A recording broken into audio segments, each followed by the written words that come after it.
What's good, y'all? It's the Demouchet REACT, and we're back with another video. Who we got today, C? Today we're back with another American reaction. So excited about this video. If you're new to us and we're new to you, make sure you scroll down, hit that subscribe button, and turn on the post notification bell because we're on the road to 200K.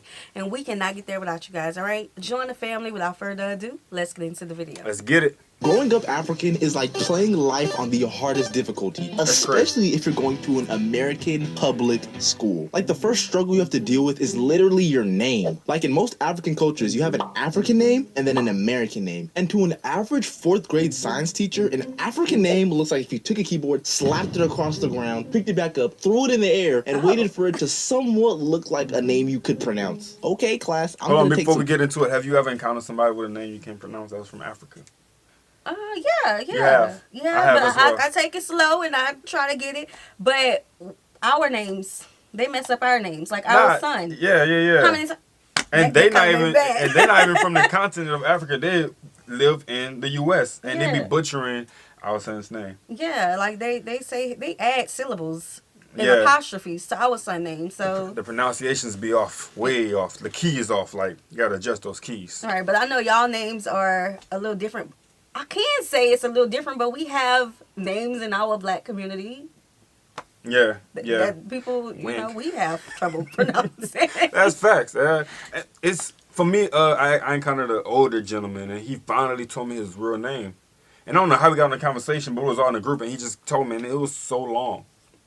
It was long. Were you able to pronounce it? You just kept the American name? I tried to say it as best as I could, and he's so serious, like he was a real serious guy, so he would continuously say it, and I was like, bro, turn in the top. It was really long though. But no see, joke. I'm crying because I'm thinking of memories. But when y'all come to our live streams, we try our hardest. We try our hardest. No lie. We take it slow, real slow, because your name, that's your identity. Facts. That's the first thing people know you as. So we try to get it right. Yeah. So I suggest people try to at least try to say their names. Quick attendance. Kobe, here. Jack, here. Okay, Vanessa, I see you. What the fuck? That's probably me. I just go with the name pair.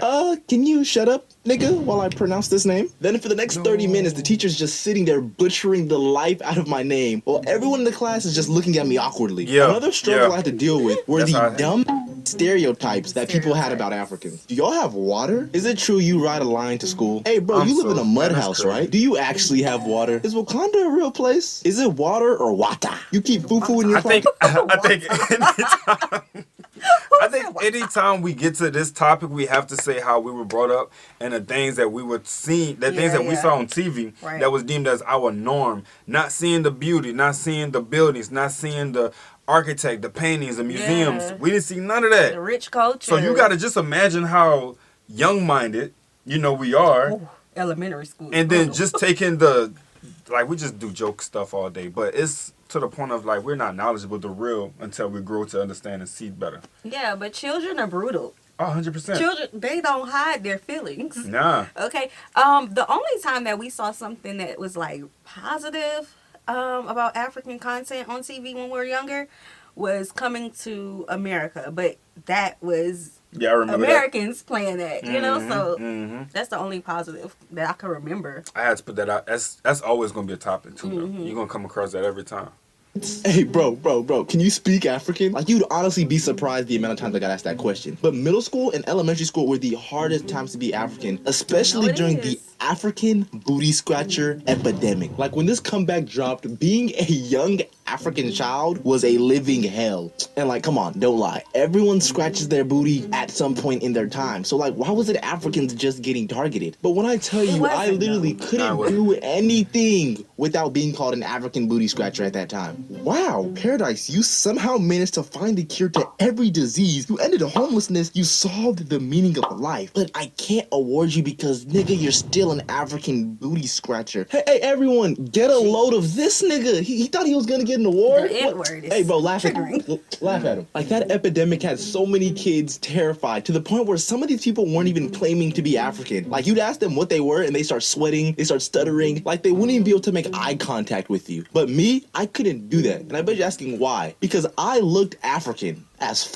like anyone could tell I was African from a mile away. Quite literally because I was the only bald nigga in that school. Bald. Like my parents had crazy. me rocking the African child starter pack. And the only other bald kid in that school Proudly was though. my brother. And to top it all off, my dad had me and my brother in uniforms in the American public school. So when Nigerian boys You gotta emphasize uniforms in a public school. Uniforms. But we wore uniforms. Yeah, we did. Growing up in New Orleans, we had an official uniform, plaid. Mm-hmm. Okay, they knew us Plaid by is the school crazy, we went to. see? Plaid, baby, I used We to have my just little bow did tie, collar shirts and my little skirt, khakis. Like, yeah, it was plaid. I love New Orleans uniforms. hey. That was the one thing about New Orleans I love, baby. Swag on it, huh? Yes, swag. I feel that. I used to have the headband to match. Used to look so preppy. Man. That's how I move in your neck of the woods. Nah, we'll just plain. put the collar shirt and the And the three khakis. buttons. Yup. You know, Yeah, but we have school uniforms. It depends on like what state or school you're in. Yeah. Because I know Texas, they generally don't have uniforms depending on the school. Right. Well, majority of the public schools don't have uniforms. Right. I lost my comment. It'll come back.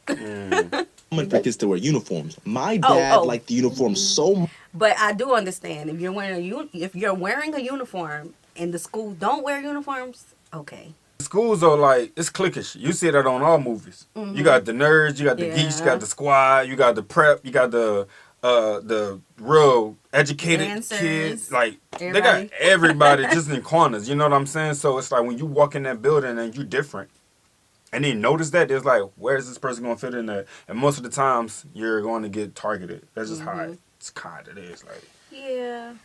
I'm trying to picture two students walking in uniform when everybody else is wearing sweats. I would have thought I missed something. It's Yeah. like something happened, something going on that they won't know about. That's why I say elementary is brutal. It's brutal. Yeah. Much that he decided to bring his own for me and my brother to wear. And just when you thought it couldn't get worse, he got matching sets.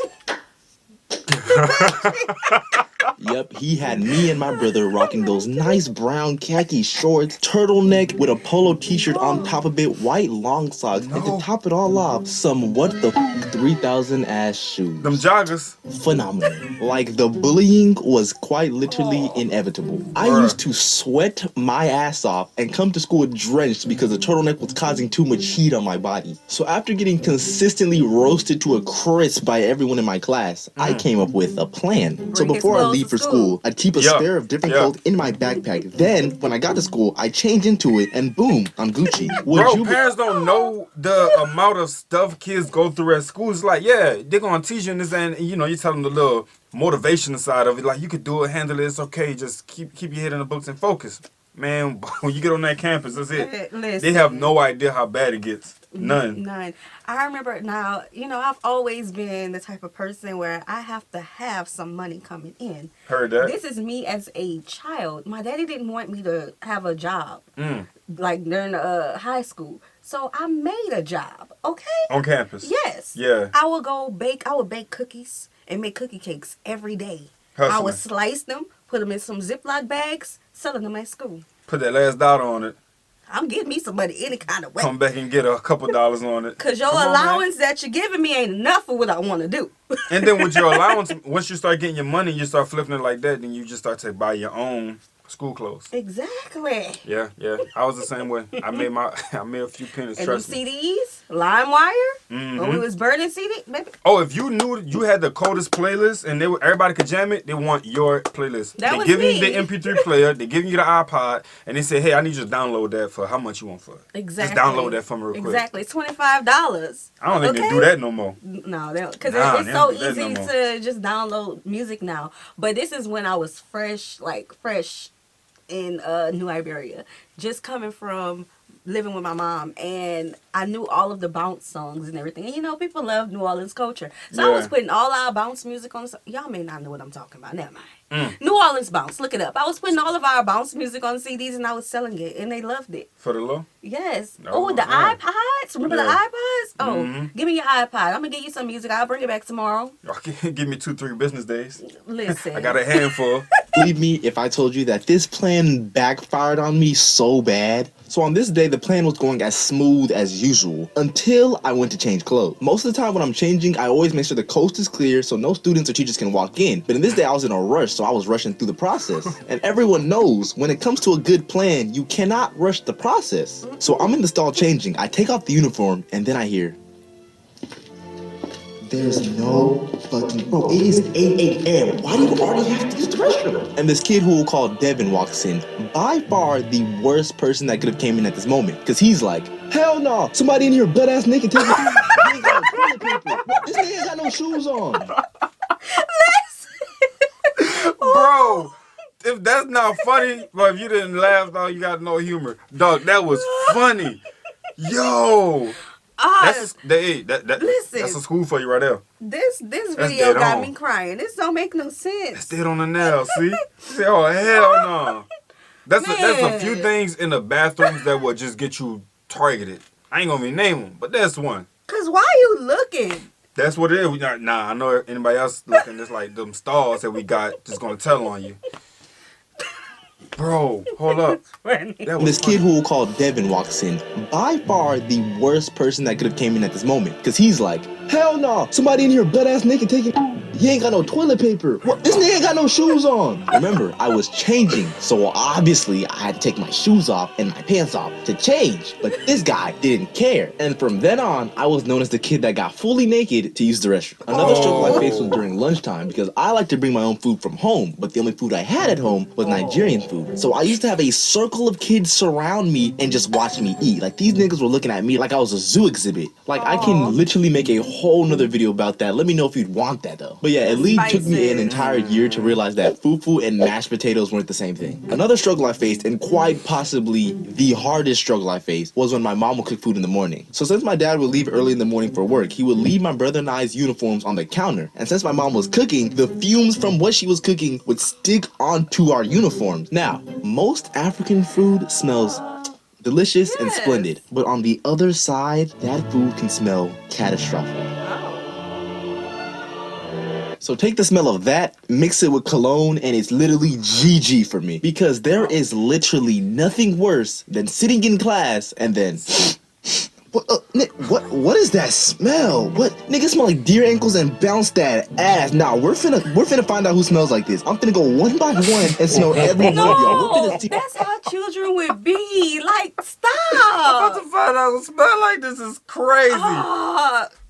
Elementary and middle school. Bro, if they don't do that, they'll pull their whole group to the side and say, who gonna tell this person he stink? Because I ain't telling them. Like, that's what they would do. Like, yo, this video is so accurate on some type stuff. Like, bro. I've always hated bullies. I don't like bullies. So I was always the person who had extra stuff, like extra lotion, extra perfume. Yeah. I've had extra clothes, you know.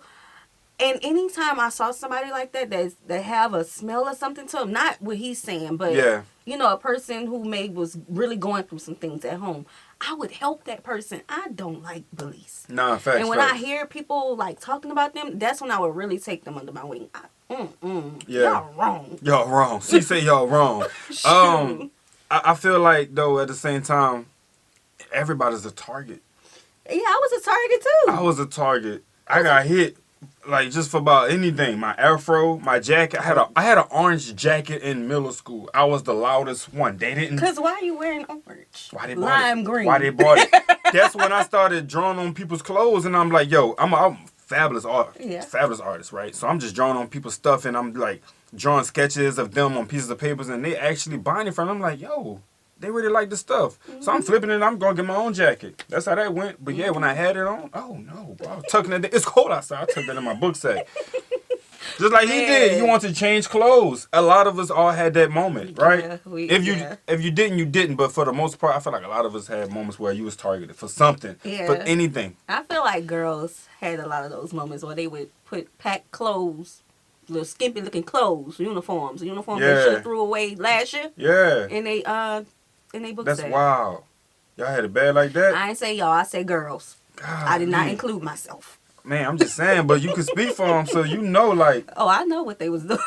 But I wasn't saying, who get naked? I wasn't saying that. Who got no tissue in that stuff? That is my business. crazy. Who smells like the McDonald's ball pit? So apart from all this stress, I also was required by my parents to have good grades, which I didn't, which made everything 10 times harder. Because now I'm bald, I wear a uniform to school, and I'm dumb. Like, how is that 3 mixtures even possible? And Jesus Christ, the Holy Spirit of the Lord, I pray to God if someone can relate with me. The feeling of having bad grades, getting your report card, and seeing at the bottom it says parent signature. It was like holding your death sentence in front of your face. Like, I used to text my parents beforehand, like, Mom, Dad, like these grades not looking too good. They look a little atrocious. Like, be ready. Like, P.S. I love you. And when I get home off the rip, I get my ass beat. Now, when I tell these stories, someone's gonna think my parents are abusing me. That is not the case at all. I love them and they love me. It was just tough love that honestly I'm happy I got because it made me the person that I am. And being Nigerian, I love it. And all the things I've been through just turned into funny stories. Funny stories that I can tell y'all. I gladly relive these moments again and be happy with who you are because you are perfect. You're What's Good Odyssey family before.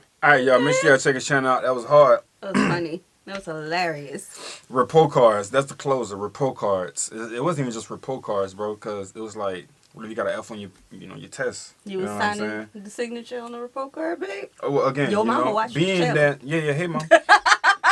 Being that I had such great art skills, I knew how to turn an F into an A. Oh.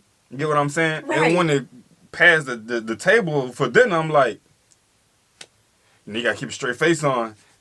It worked. But to be blank honest with everybody, it didn't work for long. Because they started sending report cards in the mail.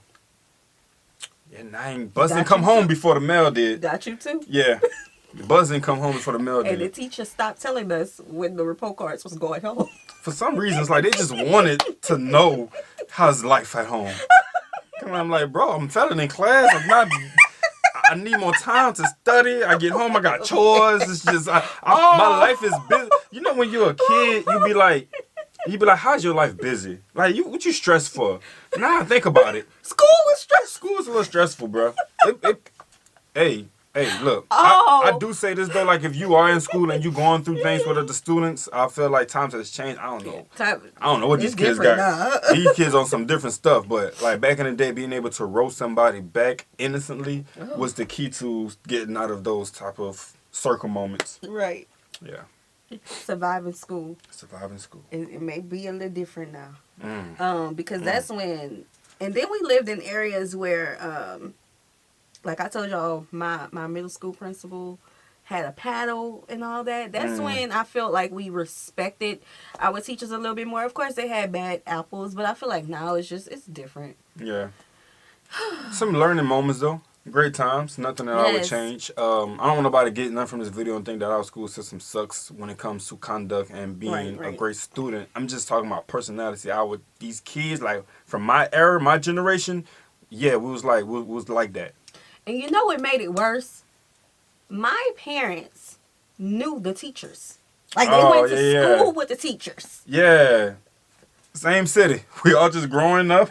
That's your having friend? Kids, growing up. Y'all did what when y'all was in school? Oh, man. I know your uncle. I know your daddy. I know your No, you know what the ones for me, and I'm going to leave this out because this is getting a little long. My dad would say, I used to go out with her. What you mean? How did it end? So I could know how to conduct myself with her, please. Different. Big difference. Yes. All right, y'all. This was a cool video. We hope you guys enjoyed it with us. Be sure to subscribe. We'll see you soon. Peace.